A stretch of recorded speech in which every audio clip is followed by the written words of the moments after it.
for the love of the companions of Abu Abdullah al-Hussein, Sallu ala Muhammad wa ali Muhammad. Allahumma salli ala Muhammad wa ali Muhammad. أعوذ بالله من الشيطان الرجيم. بسم الله الرحمن الرحيم. الحمد لله رب العالمين. الحمد لله الذي هدانا لهذا وما كنا لنهتدي لولا أن هدانا الله. والصلاة والسلام على أشرف الأنبياء والمرسلين خاتم النبيين سيدنا الممجد بشير المصدق المصطفى الأمجد محمود الأحمد أبي القاسم محمد. اللهم صل على محمد وعلى أهل بيته الطيبين الطاهرين المعصومين لعنة الله على الظالمين من الأولين والآخرين. أما بعد، فقد قال الله سبحانه وتعالى في كتابه المجيد وفرقانه الحميد وقوله الحق. بسم الله الرحمن الرحيم.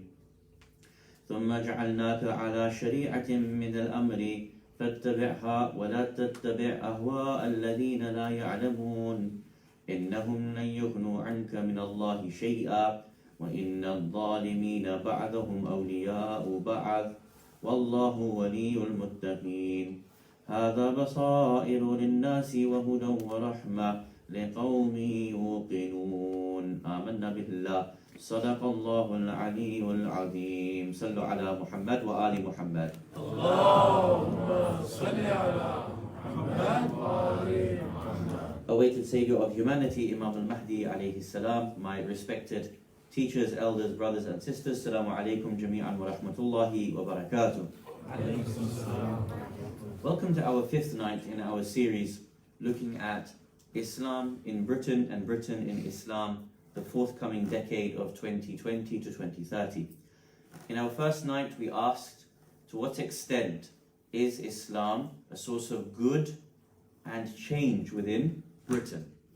Our second night we reflected on how the Holy Prophet of Islam himself pondered upon his own community. In the third night we were asking ourselves, what are the challenges and opportunities for the Muslim community in a post-Brexit world? Our fourth night, last night, we began to ask ourselves, what is the biggest challenge that the Muslim community faces, or where is the place that the Muslim community most has to prioritize itself in terms of its relationship to the British society? We stated that, of course, Islam has come for us to become muwahideen, of those who have oneness of Allah subhanahu wa ta'ala in our heart. And when you see a community that removes God from itself, this brings about multiple challenges in the way in which they even understand the rank of the human soul, or the way in which they engage with each other, or the way in which they understand various other principles that they have in society. So many places in the world have taken God away from them, and so as we see this development of a new neo-atheistic society and a neoliberal society and an ultra-secularist society, it becomes upon us as the Muslim community to help reinstitutionalize God into the fabric of this society, lest when God is removed from society, what that society may become like. Now, homework. Who remembers the homework from yesterday? Hands up. No one remembers the homework? Don't think you gave any homework. Ahsan, someone is awake. It was a trick question. Well done to you. There was no homework yesterday. And the reason for that is because the discussion yesterday is very much linked to the discussion of tonight and allows us to be able to look at the other side of the coin of the discussion that we started from yesterday. If, of course, the greatest responsibility that the Muslim community has to the British society is to ensure godhood, godliness into that society, the other side of the coin means that from within us, that the challenge comes that as we begin to lose God centricity in our own selves, as we begin to lose Godness in our own community, we need to also protect ourselves from that particular challenge of godliness and God consciousness in our own community has been ripped from us. In the forthcoming decade, there will be a particular challenge that is going to come here, if it is not already, and is being funded and pushed, particularly from the United States of America. It is being funded and pushed here, and will be a severe challenge at the forefront of the Muslim community. And that is what is known as the ex-Muslim identity. Many of you will have heard of this. Many of you will have seen it being bandied about. What do we mean by ex-Muslim identity? People that used to be Muslim either transferred to atheist, secular or liberal. MashaAllah. Sallu ala Muhammad wa ali Muhammad. You definitely deserve an A star, a gold star for that. Well done. It's exactly as my young brother mentioned. The ex-Muslim identity are those individuals that are claiming to have left the religion for whatever reason. And they are being championed, and the agenda is being pushed onto the Muslim community such that in a number of different ways an attacks on the Muslim community is coming such that people leave Islam in droves, or at least that is their hope and their plan.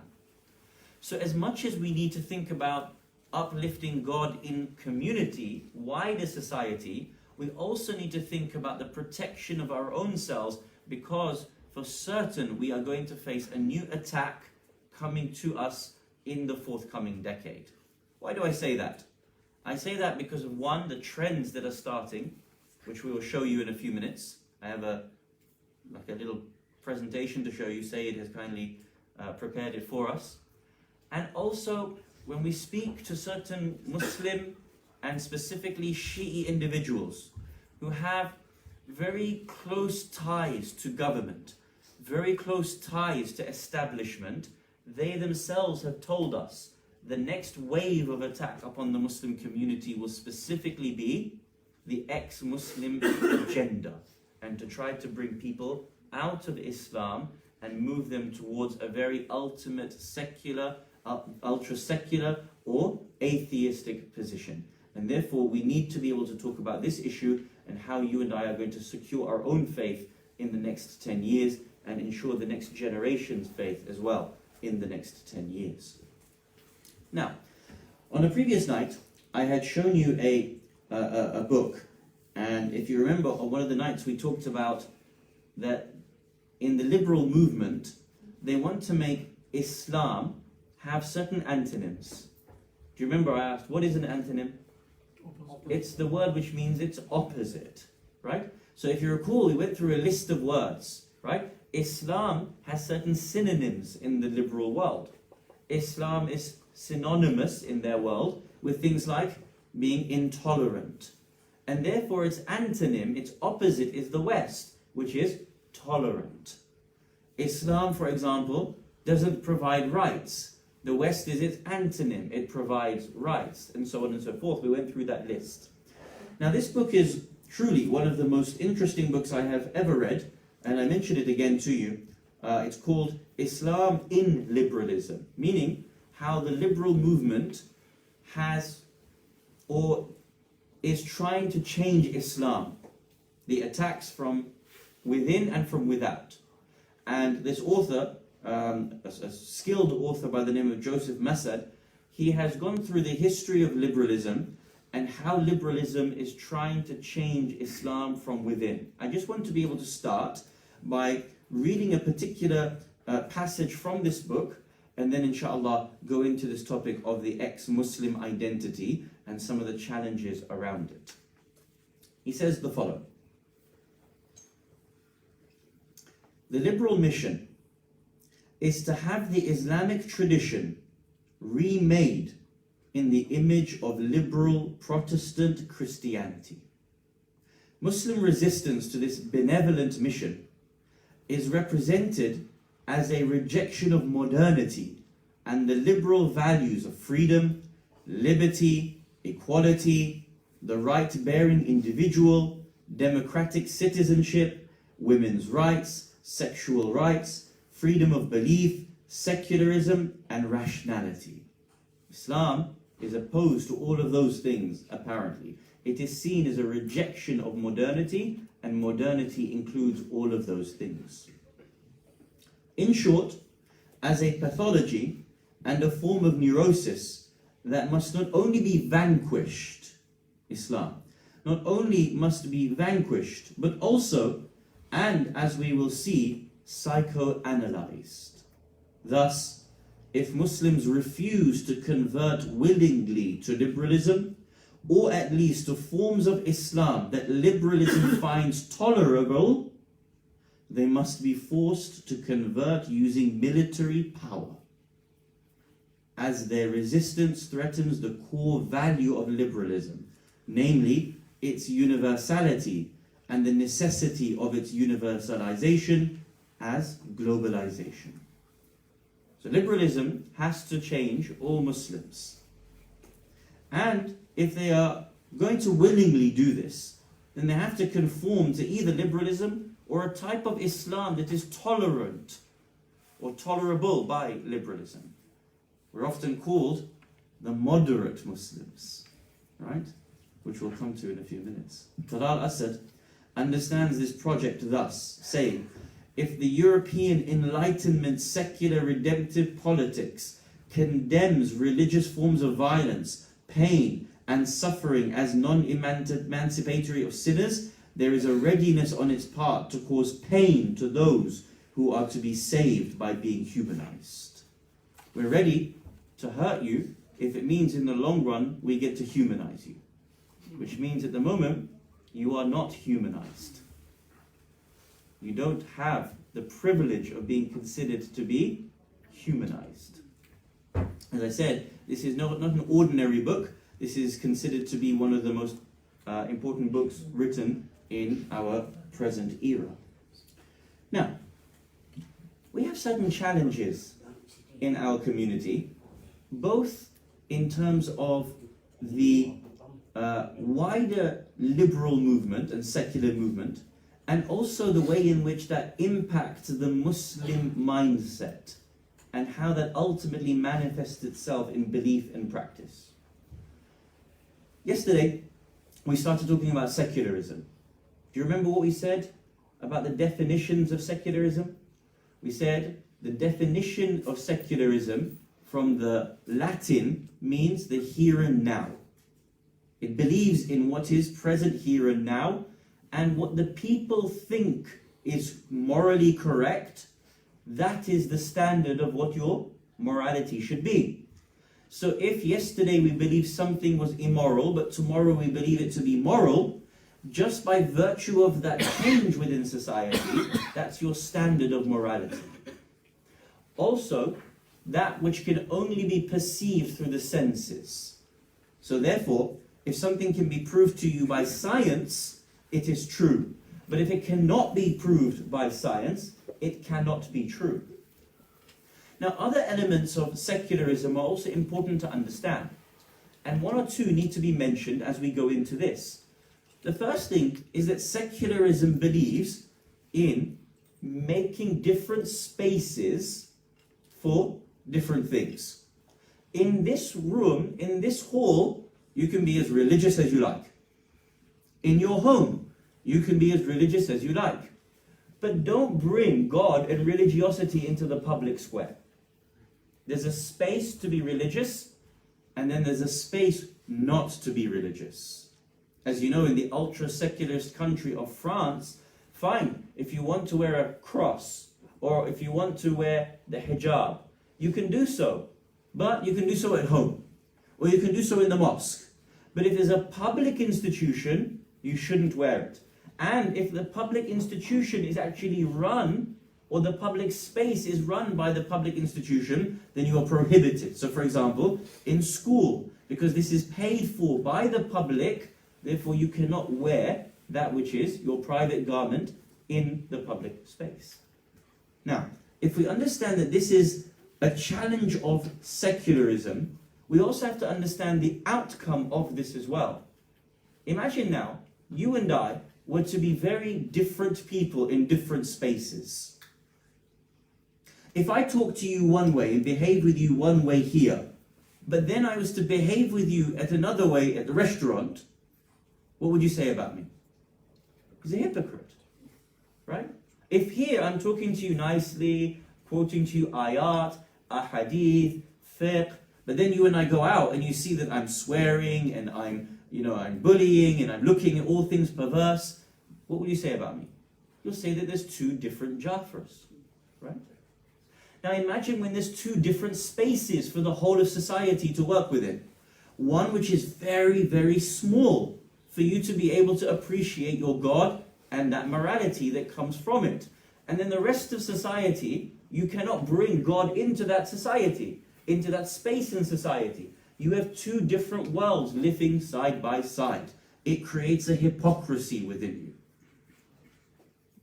The outcome of that is that when you grow up as a child, as a person, you don't know where you sit properly as a human being. You will act differently in different spaces. One of the ulama was telling a story, and I believe that this is a true story he was saying. Like it wasn't a joke, he said this like it happened. He goes, he's telling about himself. He goes, I have a particular problem and I admit it. He says, when I drive, I often break the speed limit. So for example, I'm running late, the speed limit is 70. From time to time, I will end up going 80, 85.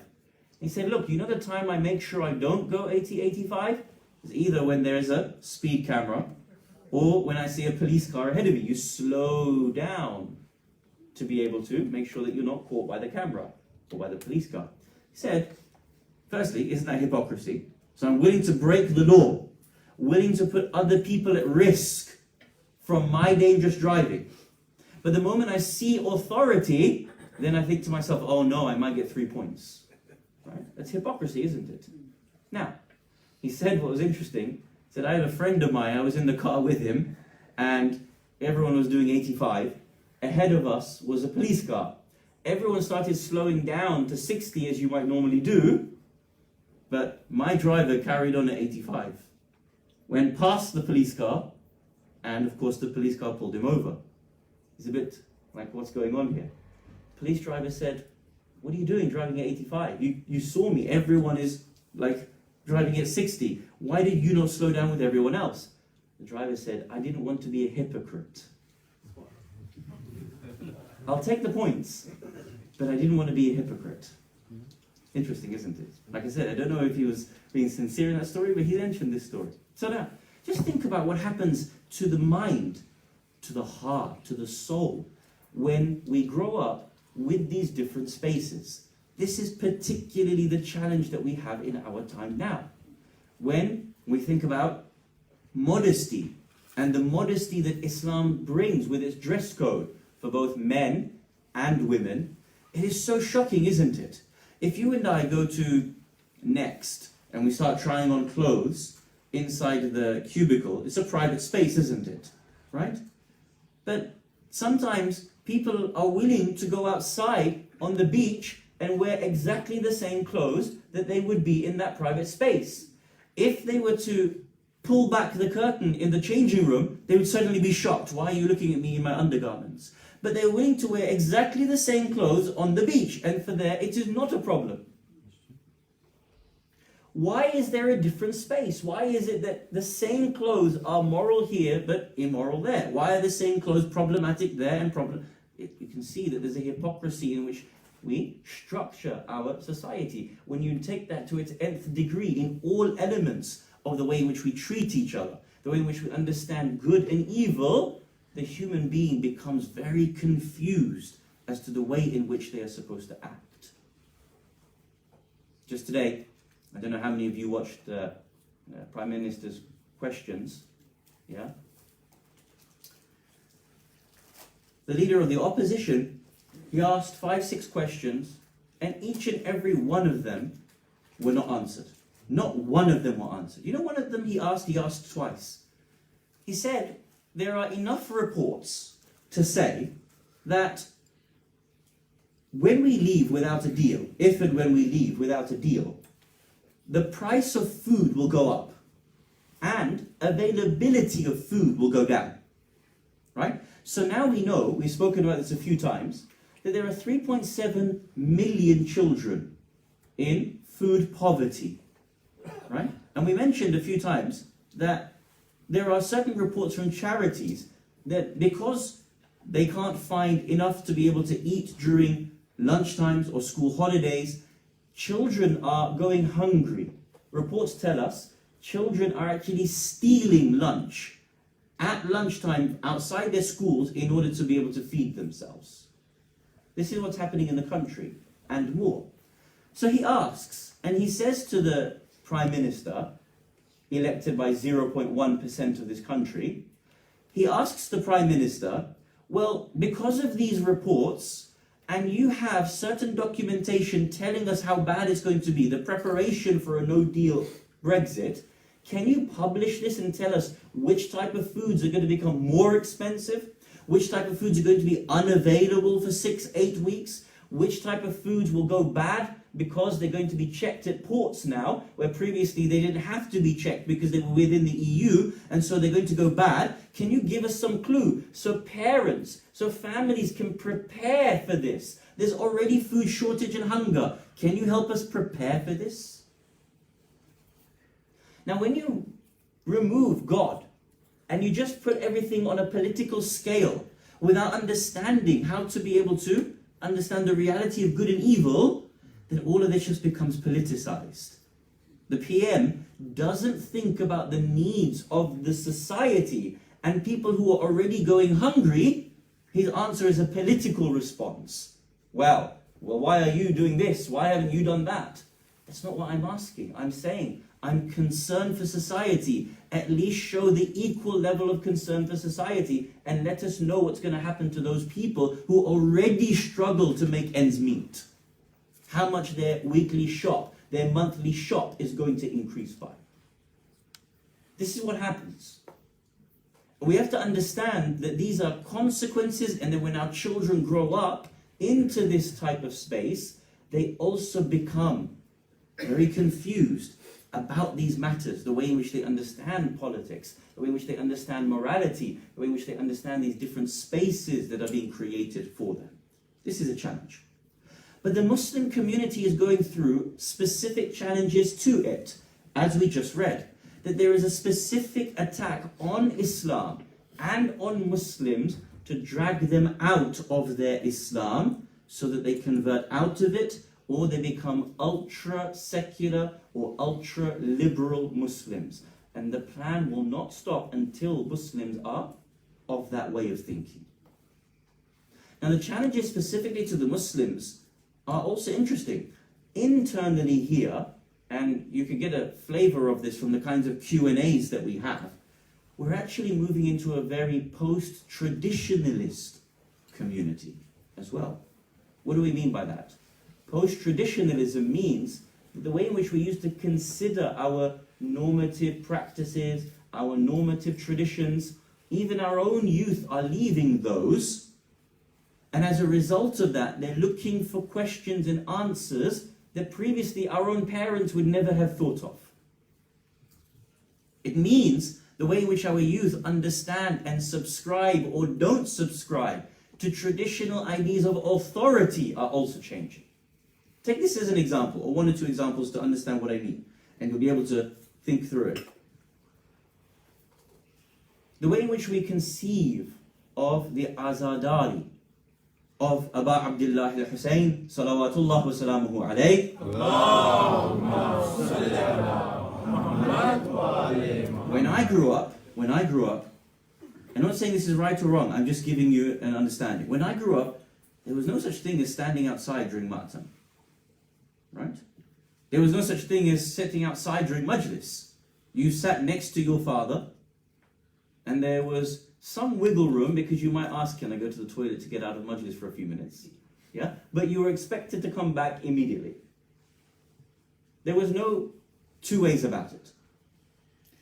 How are we understanding as are today.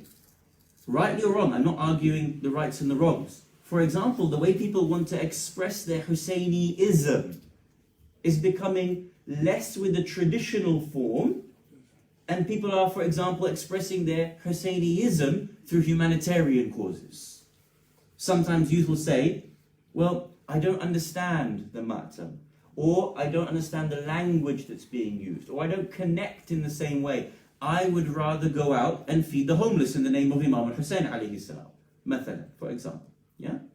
So the way in which we have our whole traditional system is changing over a period of time. This is what's meant by a post-traditionalist community. We are moving away from traditional authority structures.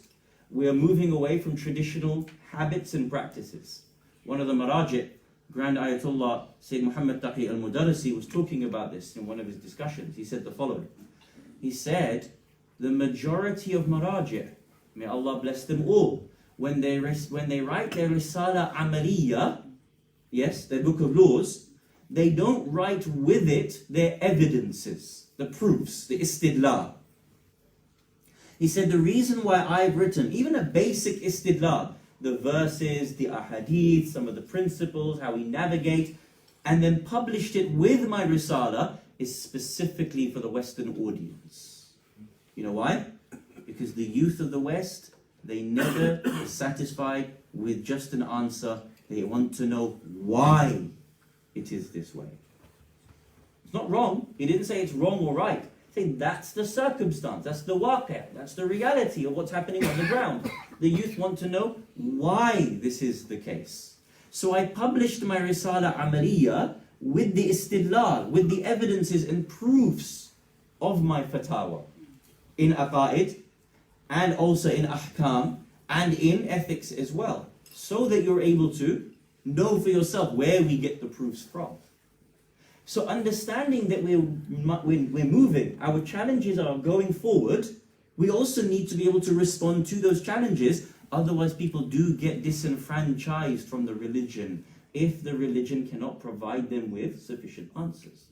Now, because we are seeing this, we have to understand that the Muslim community has the challenges from externally and from within as well. And when these are not provided, people end up leaving the religion because of the amount of pressures that are upon them.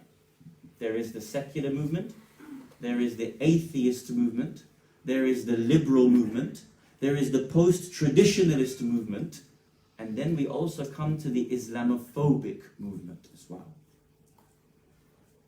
We've never faced the number or the types of challenges that we are facing.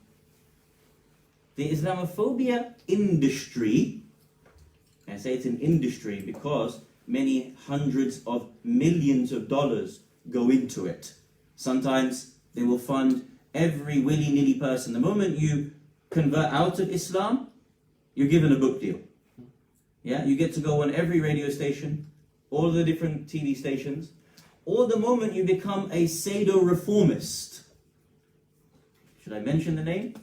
The moment you become a Muhammad Tawhidi, an embarrassment to the faith, and present yourself as someone who can just pretend to be a reformist, when you've literally got nothing behind you, no books of any repute, no articles, no studies of any repute whatsoever, to be called an Imam of peace when you don't have any example of the peace that you created on the earth, and then to present yourself as a reformist, of course the Western media are going to take him as their darling.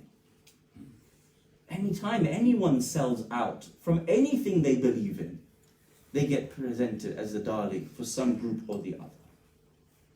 Now, because there is an Islamophobia industry, people are being pushed to be able to be the representatives of this Islamophobia industry. Now, this is important. Certain statistics and anecdotal evidence for you to wrap your head around to understand the extent of the challenges that are being faced on our community.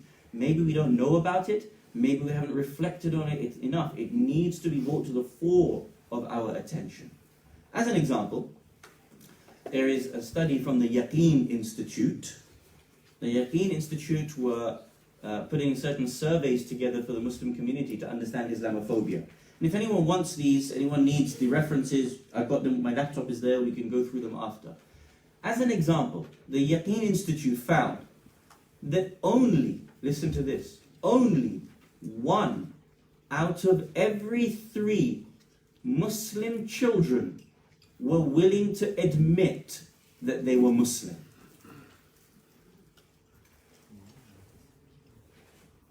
Do you understand? 2 out of 3 young Muslims don't feel confident enough to be able to say in public, in school, I am Muslim, because of the extent of the pressures that are upon them.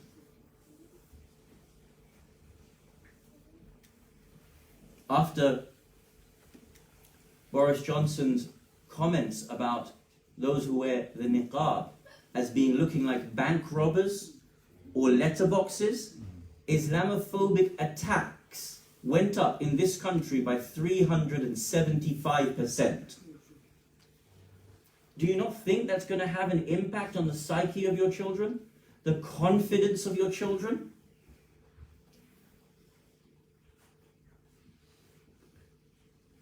We have to realize what's going on in front of us. We have to join the dots. And therefore the madrasa system has to respond. The pulpit has to respond. Parents have to respond. Sit down and talk to your children when they come back from school. What was happening? How did you find it? What's happening on the ground, and understand it. I'll give you some anecdotal evidence. This is the extent of what's happening on the ground. I'm a madrasa teacher.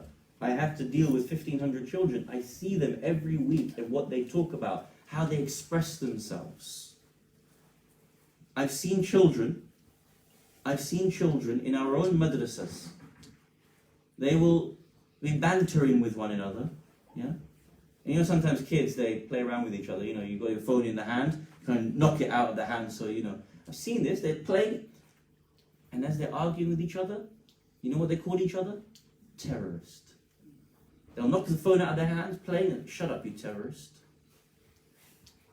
Now that means it's being imbibed, isn't it? The Islamophobia is being taken in, and then it's actually being regurgitated back on fellow Muslims. Kids have told me in madrasa what's happening in... This is London, so this is cosmopolitan. This isn't, you know, out in the sticks somewhere. This is what's happening everywhere. Ask your children if they've had these experiences. Children come to me from the madrasa, you know what they say? They say, as an example, when we come to school with our backpack, we're asked, is there a bomb in there? When they are discussing religious education in the school, and for example, you know, they'll talk about adhan or something like that, and takbir, Allahu Akbar is mentioned, someone from sitting behind them in class will go, kaboom! Pretending like Allahu Akbar is essentially related to suicide bombings. Now, if you're a youngster, if you're a child, male and female, the sisters who are emblematic of our faith through the hijab that they wear, so they're easily more spottable, and all of these attacks are going up, you understand, with all of these different pressures that are upon the young Muslim community, many people are actually departing from this faith because they don't feel it protects them, or that it doesn't provide them the answers that they're looking for, or the way in which they're inheriting it is so culturalized and backwards that it's not a faith that they can actually use for goodness and productiveness in their own lives. The atheist movement, the neoliberal movement, the secular movement, the post-traditionalist movement, and the Islamophobic movement is all coming together at once and picking off and targeting our youth, whereby they're spending many, many millions of dollars and pounds to be able to take your children away from this faith. I want to show you a couple of slides, inshallah, just to be able to picturize this and to be able to appreciate some of these things that are happening in front of our eyes. And this is what's going on at the moment, this week, this month, to be able to demonstrate to you some of the challenges that we have. So the first slide, I just want to show you as an example of what's on London buses. Does it come up? It's on, I can't see it, so what does it say? Right. So the atheist movement will do things like this at the moment. I mean, their books, they've got books now which are targeting children as well, right? So, for example, Dawkins has a book which is talking about outgrowing God, and it's specifically targeted at children. And he talks about his own experience at 14, 15, and how he, quote unquote, outgrew God. And these are being bought and sold and passed around for people to be able to read. So we understand, firstly, there's a general atheist movement. Second slide, if you don't mind, Said. What does it say? I can't hear it. Godless, fearless, ex-Muslim. Godless, fearless, ex-Muslim. The ex-Muslim identity that is taking place. Nearly 1 in 4 Muslims raised in the US have left Islam. Yeah. You know, we often talk about Islam is the fastest growing religion. It is. But there's also certain evidence to say, in certain places, we are hemorrhaging Muslim numbers. People are leaving. Now, the ex-Muslim movement is claiming 1 out of every 4 who have grown up in the United States of America are leaving. I don't know whether that's true or not. We can argue that another point. The statistic itself isn't important. But actually what's happening here is important to understand. That there is a target upon the Muslim community, specifically, to get them out of Islam. Next slide. What does it say? Apostasy is not a crime. Apostasy is not a crime. Because the trope is that apostates should be killed. And therefore, where is your freedom of religion?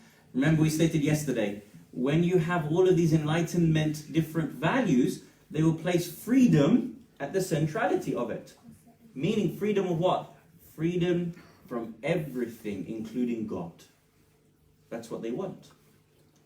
So now, in order to be able to demonize the Muslim community, there's this trope of saying apostasy in this way. Now, there's a particular movement that I want to mention to my sisters as well. Everyone should know about it, but I want my sisters to know about the types of tropes that are being used in order to get to the Muslims, for them to be able to take themselves out of Islam. Have you all heard of someone called Majid Nawaz? Yeah? I apologize, I'm sorry. As you know, Majid Nawaz, creator of the Quilliam Foundation, taker of Prevent money, got sponsored to the tune of several million. You know who sponsored Quilliam Foundation? You know those Republican, you know the United States of America, there's Republican candidates, isn't there? The person who was closest, who was the person that was the second nominee after Donald Trump? The person who was closest to winning the nominee for the Republican Party last term. Does anyone remember? Ted Cruz. So who said it? Ted Cruz, well done. Ted Cruz, what do you know about him?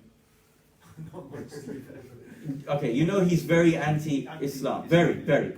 You know his organization, the same people that sponsored Ted Cruz's run for the president, also sponsored Majid Nawaz.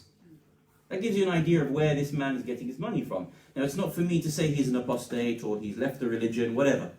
But you know Majid Nawaz, he works with someone called Maryam Namazi. You heard of Maryam Namazi? She's less famous, but she's one of the heads of this ex-Muslim movement.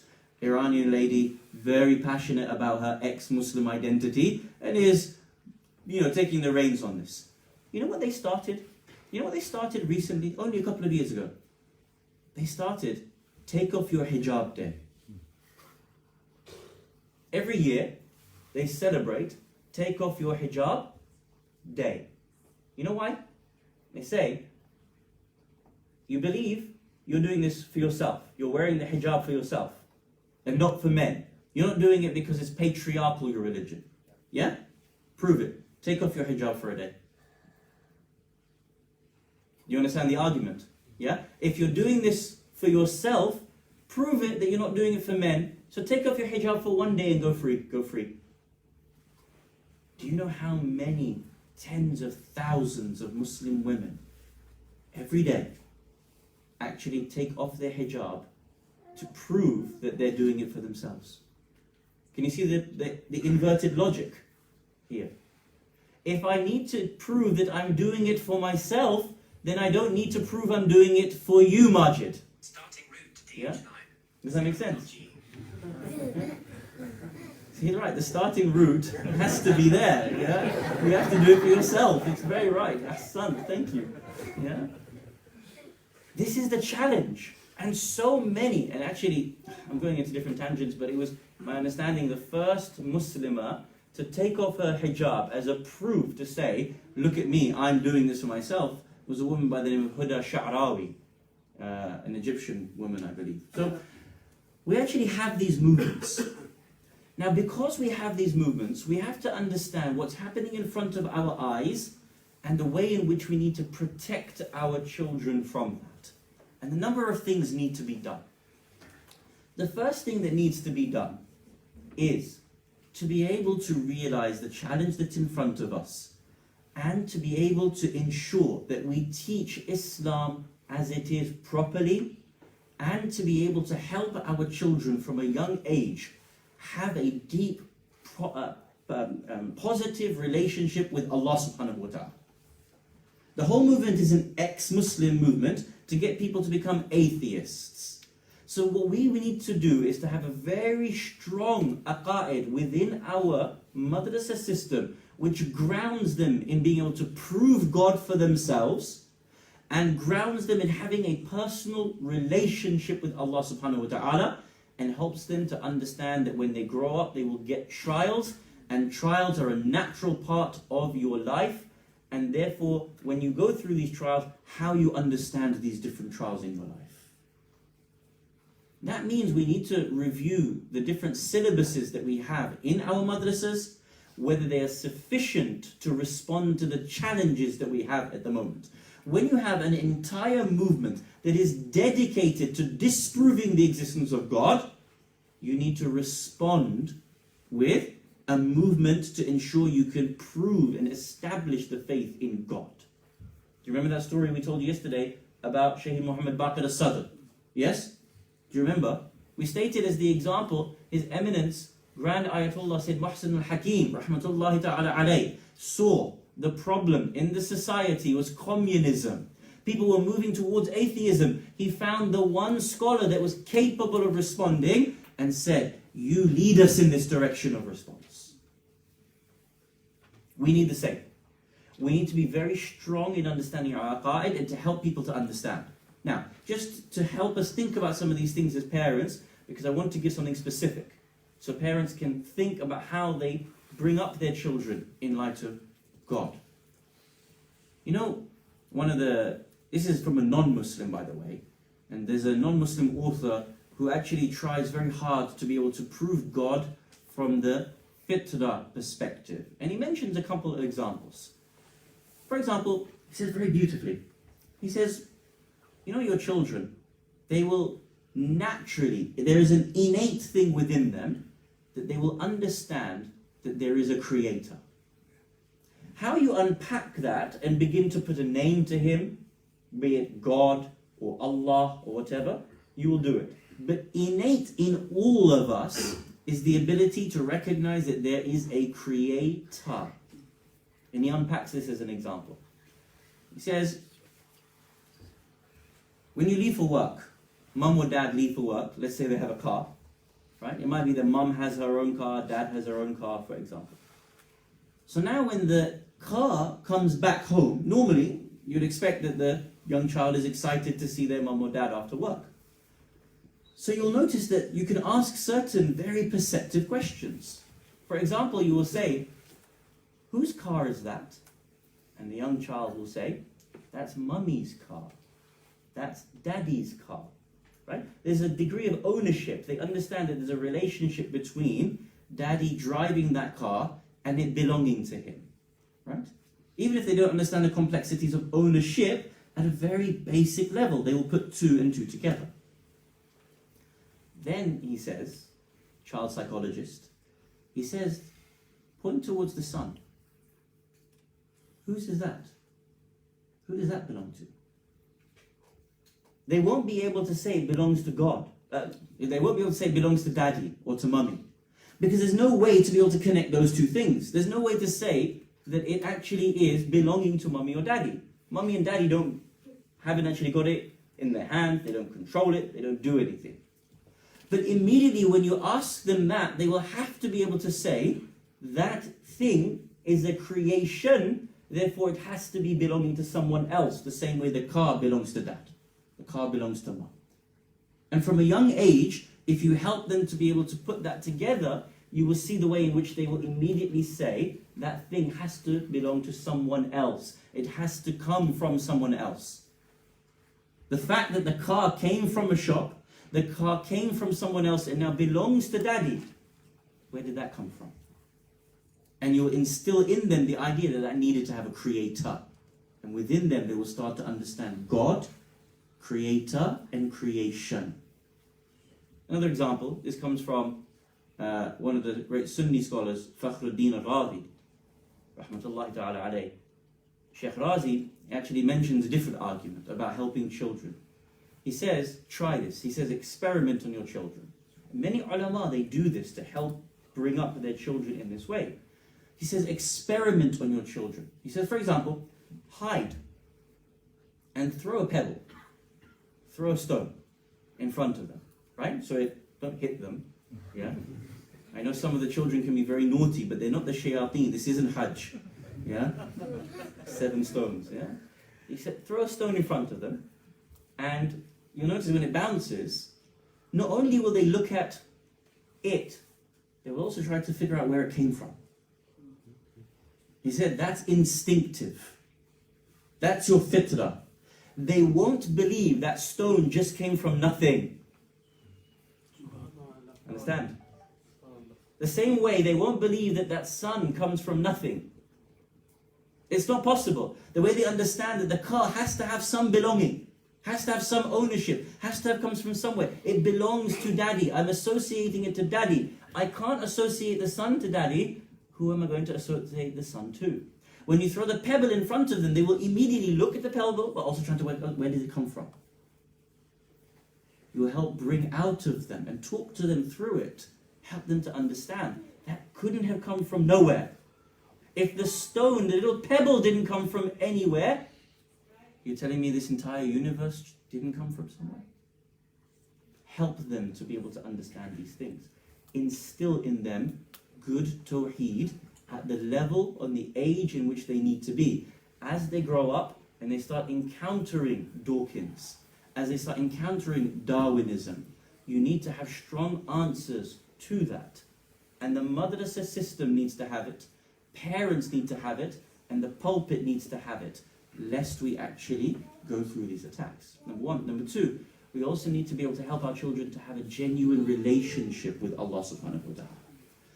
Now, again, I'm just telling you my experience as a madrasa teacher, and those of you who are madrasa teachers can tell me whether you've experienced something different or the same. I remember madrasa children, you know what they say to me? Things like, we want to wake up for Salatul Fajr, but our parents don't even wake up. They're young kids, they're going to struggle. They actually say it to us, our parents don't even wake up for Salatul Fajr. They won't help us. You know, sisters, genuinely, sisters come to us and they say, we want to wear hijab and loose clothing. Our parents buy for us tights. Our parents buy for us tight jeans. Doesn't have money herself. Of course she has to wear whatever her parents buy for her. Imagine, you actually have children that want to become as moral as possible, to be reflections of the religion as possible, take their deen seriously, and parents are actually the ones to destroy that from them. And then by the time they become 15 and they, leave and don't take religion seriously, then the parents come to Maulana. Oh, please save our children. Is there any evil eye on them? Please give us a ta'weez. Really? Really? How many times did you wake them up for Fajr? How many times did you help them? None. Yeah, go and get a ta'weez. Honestly. We have to realize these are some of the challenges that we have. and the realities of what's happening on the ground to be able to assist our children and not become the burden, the extra burden upon them from the challenges that they are already facing in a society which is trying to grab them and take them out of their religion. Now, I want to conclude with one or two verses, inshallah, which are very important for us to just think through some of these challenges that are there. Now, before I come to these verses, I just want to read one very interesting hadith from Amir al-Mu'mineen Ali ibn Abi Talib salawatullah wa salamuhu alayhi. This hadith is so beautiful, and I preface the discussion on the ayat with this hadith because it shows you how subjected the heart can become through all of these challenges that it's facing. The atheist movement, how subjected it can become to the Islamophobic movement, that are trying to rip your children away from faith altogether. Just think about this hadith and imagine your own heart, and then imagine the heart of a 12-year-old from our own society. Imam alayhi salam says the following: indeed, there is a piece of flesh that has been placed inside this human being, which is the most amazing thing in him, and that is his heart. It has sources of wisdom, but also things that are contrary to it. When hope enters into it, covetousness can also enter into it. Right? When you hope for something, I want the new job, I want the new car, I want the new. At the same time, covetousness, envy, low desire for that thing can also enter into that heart. And when covetousness increases, then greed overcomes the heart and destroys it. So you can easily be attacked in this way. You start off innocent, I want, I hope. Greed can enter and destroy the heart. Despair can also enter into the heart. And if despair begins to take control, then grief kills the heart. Anger can enter into the heart. And if anger overcomes the heart too much, the heart becomes rageful and intensified in its rage. The heart can be blessed with pleasure. And sometimes when it's blessed with pleasure, it forgets precautions. If it becomes overcome by fear, it becomes preoccupied with caution. When peace prevails in it, the heart can easily become neglectful as well. When hardship befalls it, impatience can disgrace the heart. If it gains wealth, affluence can overtake it and make it oppressive.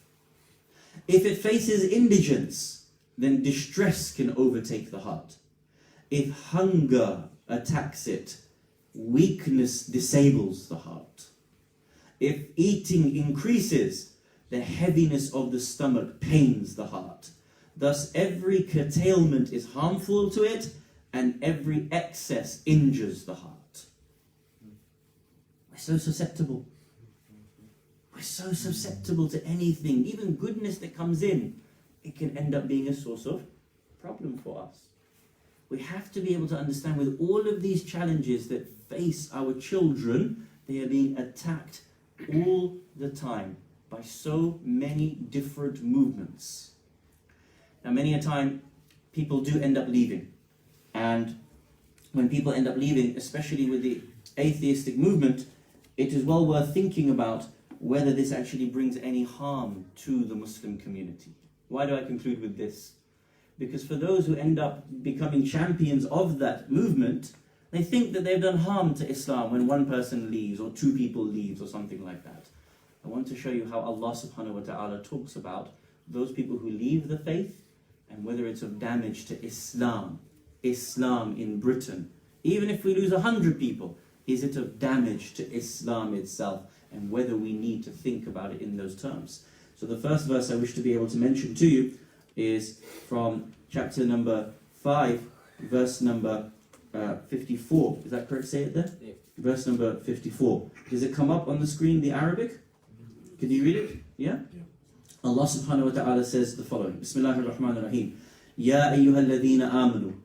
Man yartadda minkum an dinihi فسوف يأتي الله بقوم يحبهم ويحبونه أذلة على المؤمنين أعزة على الكافرين يجاهدون في سبيل الله ولا يخافون لومة لائم ذلك فضل الله يؤتيه من يشاء والله واسع عليم. Allah subhanahu wa ta'ala says, O you who believe. He's addressing the faithful. Subhanallah. How lucky we are that God would actually address us. Imagine being addressed by God Himself. Ya ayyuhalladhina amanu. Man yartadda minkum an dinihi. Whoever becomes murtad, whoever apostates from his religion, Allah subhanahu wa ta'ala's religion, should you be worried? Should you think that Islam is now going to become weak? Should you think that the deen is all of a sudden going to be destroyed by secularism, by liberalism? فَسَوْفَ يَأْتِي اللَّهُ بِقَوْمٍ يُحِبُّهُمْ وَيُحِبُّونَهُ. Surely Allah is going to bring about a community. He loves them and they love Him. Even if you lose one person, Allah says He's going to bring about a qawm. Subhanallah. Let them take. Of course not let them take. But don't feel like our religion is going to vanish. Don't feel like, Islam is on the back foot here. Allah subhanahu wa ta'ala has promised you your strength in this country. Even if the ex-Muslim identity, the ex-this identity, the ex-that identity wants to be able to pick off people, Allah will strengthen you with a community. Indeed, they are going to love Allah and Allah is going to love them. Next verse, inshaAllah. Allah subhanahu wa ta'ala mentions, again very similarly, in chapter number 47, Surah Muhammad, the verse number 38. Last part of the verse. Bismillahir Rahmanir Rahim. وَإِن تَتَوَلَّوْا يَسْتَبْدِلْ قَوْمًا غَيْرَكُمْ ثُمَّ لَا يَكُونُوا أَمْثَالَكُمْ. And if you were to turn away and to change to a different community, Allah will bring about that change. He will change your community to another community and they will not be like you. If you want to leave, it doesn't harm Allah. It doesn't harm Islam. The only harm is to you and I if we fail in our responsibilities. If we leave the religion of Allah subhanahu wa ta'ala. It doesn't impact Islam whatsoever.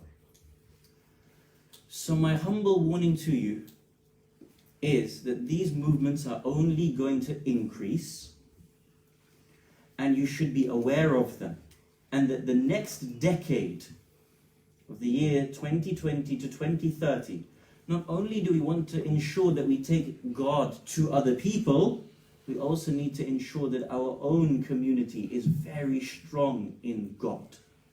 We need to be able to help them understand Quran deeply, to genuinely connect with Quran. We need to be able to help them to genuinely connect with ad'iyah and the dua, the supplications that are given to us. One of the ulama was saying, he said, look at these ad'iyah from Ahlul Bayt alayhim as-salam. Can't you connect with God? Can't you talk to God? Yes, of course you can talk to God. But when I talk to God, it's so simplistic. Oh Allah, I need X. Oh Allah, give me Y. Oh Allah, my problem is this. It's so simplistic. Ahlul Bayt alayhim as-salam are showing us the language of connecting with Allah subhanahu wa ta'ala in a way in which there is no other type of supplication that could match it. Help our youth to connect with the God in these different ways, and inshallah we will protect all of our youth from the challenges that are going to be attacking us. Homework. We have talked about God 2 nights. The importance of ensuring our society is God-centric and the insurance of our own community remaining God-centric under these multiple attacks that are in front of you. After that, where do we go next? So in the maqasid, in the different conversations, where should we now focus our discussion? And so the homework would be for you and I to reflect on how we can then think next about the challenges and where this series should be going. Again, tomorrow, I hope to ask you, where do you think we should go next in our priorities? And then we can see how people think of this series going forward, inshallah. Look at the companions of Ahlul Bayt alayhimus salam and the great heights that they had reached. You know, if you look at the companions of Ahlul Bayt alayhimus salam, it is so interesting how a ma'soom imam who has such a connection with Allah Jalla Jalaluhu also takes so much solace and enjoyment from a righteous companion. Our fifth Imam alayhi salam has a hadith which he mentions. He says, nothing gives me more joy than to be in the companionship of those who are God conscious. Can you imagine? An imam says his joy comes from being around those who are God conscious. If we want to attract the presence of the imam of our time, we also want to rise to that level of God consciousness ourselves. You can imagine the way in which these companions speak to their imam. You'll remember when Amir al-Mu'mineen alayhi salam is walking with his companions, he mentions to them, he says, what sprinkles in you overflows in me.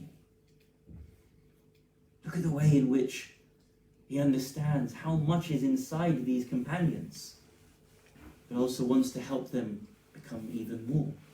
It shows how much more is the potential for God to be in the human being. This is why, on the night of Ashura, His Eminence, the Master of the Martyrs, says, I know not of companions like you. Rasulullah has great companions. Ali ibn Abi Talib had great companions. Imagine now when the Master of the Martyrs lauds you and praises you and says, I know not. I was amongst the companions of my grandfather and my father, but I know not of companions like you. You are truly the manifestation. Kuntum khayra ummatin ukhrijat lin-nas. You are the best of communities heralded for mankind. On the night of Ashura, it was these great companions that would pledge their allegiance again towards Imam al-Hussein alayhi salam, and even pledge their allegiance to the ladies to grant them the comfort in their hearts that they would not leave Imam the next day. We are told that the Imam sat in that tent and he would tell them, leave, they are after my head, not your head. Leave, I give you permission to leave. We are told that the Imam actually puts out that candle such that the entire tent becomes dark, allowing them, saying that if you feel embarrassed to leave me whilst the candle is still lit, you do not dare look at me in the face. I even allow you to leave. I will even put out the candle so you leave. When the candle is relit, not a single one of those companions had moved from their place. Again, they would give their allegiance to Imam al-Hussein alayhi salam. These are the types of people that we want to raise in our communities. The most beloved of companions to Imam al-Hussein alayhi salam was Habib ibn Madahir. 63 years old. His age was similar to that of Imam, which means that he had grown up with the Imam. The Imam had been a childhood friend of his. When Muslim ibn Aqil, the ambassador of Imam al-Hussein alayhi salam, came to the city of Kufa, they ran to pledge the allegiance, including Hani ibn Urwa, Muslim ibn Awsaja, and Habib ibn Madahir. They would host Muslim in their houses. They would allow him to move from house to house so that he could move with his mission as well. But they were also, many of them, placed under arrest. Habib ibn Madahir avoided the arrest by virtue of being hidden by his tribe. We are told that Imam al-Hussein alayhi salam writes a letter to Habib, which was snuck into the city of Kufa. Habib reads this letter and he sees that his Imam is calling him, asking him to come to his aid. We are told by our Dhakirin that it was the day in which he was due to dye his beard. He says, I will dye my beard with my blood to be saving the grandson of Rasulullah. It is said that he tells his wife that he is to depart, and that he takes for his son and his slave to go and find a means for him to leave the city of Kufa. As he leaves the city of Kufa, the narrations mention that he tries to hide at night, he tries to hide during the day, and he tries to move at night under the cover of darkness, and eventually gets outside the gates of the walls of Kufa. As he reaches his horse and his servant, he says to his servant, I free you. I free you, you may leave. The servant responds to him and says, O Habib ibn Madahir, I have been serving you my entire life, and by virtue of serving you, I have served Hussein ibn Ali my entire life. Do you now free me at this moment? No, you will take me with you to Karbala. We are told in the Maqtal that as Habib arrived towards Karbala, Imam al-Hussein tells Abbas, go outside and welcome. He is coming. Who is coming? It is my dear friend. Abbas comes, and as Habib comes towards the camp, there is a furor, there is this movement, this hubbub inside the tents, there is an excitement outside the tents. We are told that at this moment, Lady Zainab wants to know what is happening. She calls towards Fizza and says, Fizza, tell me what is happening outside. Fizza goes outside and sees that Habib ibn Madahir has arrived. She goes and tells the princess, Lady Zainab alayha salam, Habib has arrived. She is narrated to have responded, send my salutations to Habib. Imagine when Zainab gives you salutations because you come to the aid of the religion of Allah, because you come to the aid of the Imam of the time. Can you imagine what it is like to receive the salams of Sayyida Zainab alayha salam? We are told that Habib responds by weeping, who is Habib to receive the salam of Sayyida Zainab? As the afternoon comes, each time Habib ibn Madahir comes towards Hussein and says, oh my Imam, companions are going to fight and die. How is it that I am still here? Why is it that I have not yet gone towards the battlefield? How does the Imam respond? Habib, you are my beloved since childhood. We have spent so much time together. How do I see you go towards the battlefield and leave me alone? We are told it comes towards the time of Salatul Dhuhr. At this moment, one of the companions by the name of Abu Thamama turns towards the Imam and says, "O Aba Abdullah, the time of Dhuhr has set in.